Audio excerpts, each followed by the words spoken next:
Okay, wala nang intro-intro, simulan na natin agad. So, ang topic natin ngayon ay CSS text portrait na ginawa ni Warren Gonzaga. Bago ang lahat, gusto ko lang ipaliwanag sa inyo na dito sa Pilipinas, ang daming nahumaling sa CSS text portrait na art. Okay, so parang ganito ngayon. Makikita nyo, yan, nagkalat yan sa Facebook, lalo na kung ikaw ay programmer o front-end developer. So, ang dami ko nakitang tutorial na kailangan nila mag-code talaga manually, hard-coded. So dito sa tutorial na to, hindi mo kailangan mag-code, no? Hindi mo kailangan magpakahirap. So ituturo ko sa inyo kung paano yun gawin. So let's start. So dito sa requirements, so kailangan mo ng Node.js. So magda-download ka. Ito yung link o yung mga gagamitin ko ipopost ko na lang sa baba, ano. So kailangan mo mag-download dahil ako ay naka-Windows, need mong click to. So pag click mo yan, magda-download yan dito. So ako nakapag-download na ako. Yan, so hintayin mo na lang siya. So ka-cancel ko na to, no. And then i-run mo na lang. And then install. After mo ma-install to, proceed ka na sa CMD, and then kailangan mo mag-download ng photo. Ako, ang gusto ko si Catriona Gray dahil si Catriona ay hindi nyo na itatanong, ex ko yan. So save ko lang. Okay, then po-proceed tayo sa building steps. So natapos ko na to, install, i-access natin to mamaya sa terminal, no, o yung CMD natin na makikita natin dito. CMD, ayan, subukan natin yan, pero kailangan mo na mag-change directory kasi ikaw ay nasa user. So balik tayo dyan. So sa building step, okay, kailangan mo daw i-rename yung bg.jpg. So bago yan, kailangan mo na pala yung i-download. So ako ilalagay ko to sa aking desktop.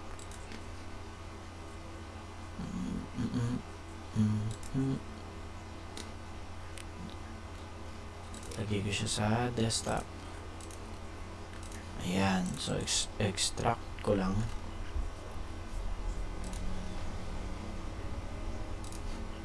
So ayan, dito na siya. Ngayon, ikakopy ko itong path niya na yan, kasi kailangan ko siya dito, CD desktop. Yan, so sa desktop ko nilagay, pero kung gusto niyo sa downloads, ayan, okay, sa documents, so ganun lang din to, lagay nyo lang CD desktop. Sa akin CD desktop, and then CD, and then paste nyo lang yung ito. So nandito na kayo. Kakailanganin natin yan dahil sa requirements nito. So ito, ayan, dito yan sa open your terminal, cmd bash, and type yarn install, yarn run build, and yarn, diba? Madali yarn. So yun, rename daw natin yung bg.jpg. So dito ako kay Catriona Gray, andito yung folder natin, baguhin lang natin. So make sure na jpg file yung ginamit mo. So sa akin jpg, bg, okay, change natin. So bg na siya, and then itong si bg lagay daw natin sa src, tapos sa img. So control x ko lang to, punta sa img, at yung bg na to ipapalitan natin. Replace, yes. Ayan, lodi. So okay na. Ngayon, ano daw ang next? Now edit the config JSON inside the src. So okay, nandito tayo sa folder. Lalagay ko lang dito, no, sa ating VS Code, kasi pwede naman sa notepad, no, kung gusto nyo doon na lang i-configure yan, pero ako mas gusto ko dito sa src lang naman yung kailangan. Dito na lang tayo, medyo mabagal yung laptop ko, sorry. config, ayan. So dito nyo naman ilalagay yung sa text, no? Kung gusto nyo dyan ay ilagay guwapo ako, ayan, lagay mo dyan guwapo ako. Ang haba niyan, no, mga lods, kasi ayan yung ilalagay mo dito ayan yung mga text na yan sa config.js. So kailangan mo siyang palitan kung gusto mo lang naman. Kunwari lagi natin crush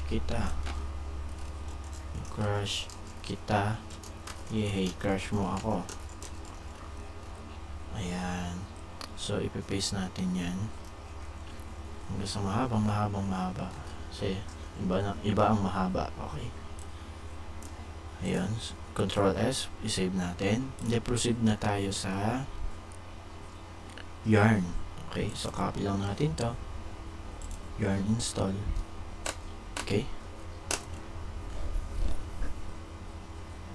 medyo matagal lang, ano,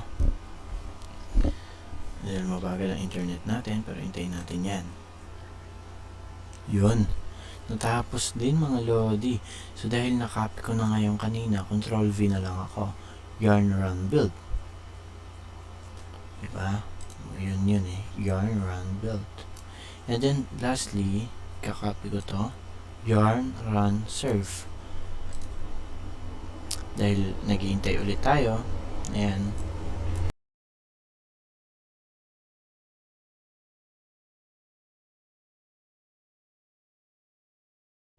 so dahil naputol yung record ko, hindi ko alam, so ang ginawa ko, cd desktop, cd css text portrait builder, which is ito yung directory, and then yarn run serve. So lumabas yung server running at localhost 1234. So ikakopy mo yan, ilalagay mo yan dito, and then enter. Ayun, okay na, diba? Ang ganda niya, diba? So yun lang, thank you.